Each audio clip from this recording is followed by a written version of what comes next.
حسن خرقانی رحمۃ اللہ علیہ نے فرمایا کہ تقوی یہ نہیں ہے کہ بندہ گناہ نہ کرے، بلکہ تقوی کا اعلیٰ درجہ یہ ہے کہ گناہوں کے خیالات بھی بندے کے دل و دماغ میں نہ آئیں۔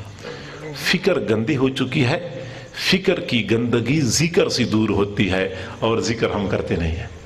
ذکر کرے کثرت سے، ہر وقت یہ دماغ اور دل اللہ رب العزت کی یاد سے معطر رہیں، پھر یہ گند ہمارے دل و دماغ سے نکل سکتا ہے، ورنہ اور کوئی طریقہ ہمارے پاس موجود نہیں ہے۔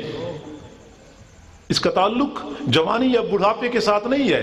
جہاں نوجوان کے دماغ میں گندے خیالات آتے جاتے ہیں، وہاں 70 سالہ 80 سالہ بوڑھے مرد اور بوڑھیا کے دل و دماغ میں بھی یہ خیالات آ سکتے ہیں۔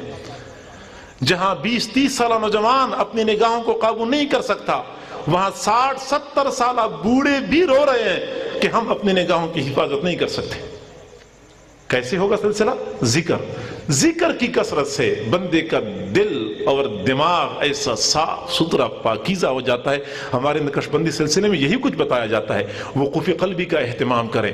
وقوف قلبی کا معنی یہ ہوتا ہے کہ چلتے پھرتے، اٹھتے بیٹھتے، کھاتی پیتے، ہر وقت دل کا دھیان اللہ کی طرف ہو۔ یہ کیفیت کسی بندے کو حاصل ہو گئی تو اس کے سامنے بیٹیاں پھرتی رہیں، نوجوان لڑکیاں پھرتی رہیں، اس کو اس طرف التفات بھی نہیں ہوتا۔ آخر حضرات صحابہ کرام جو اتنے پاکیزہ تھے، اور دوسری اقوام ان کے سامنے اپنی نوجوان لڑکیوں کو سامنے کرتے تھے کہ شاید اس طریقے سے یہ ہم اپنی طرف متوجہ کر سکیں، لیکن وہ متوجہ نہیں ہوتے تھے۔ اس کی بنیادی وجہ یہ تھی کہ ان کے دل ہر وقت اللہ رب العزت کی یاد سے معمور ہوا کرتے تھے۔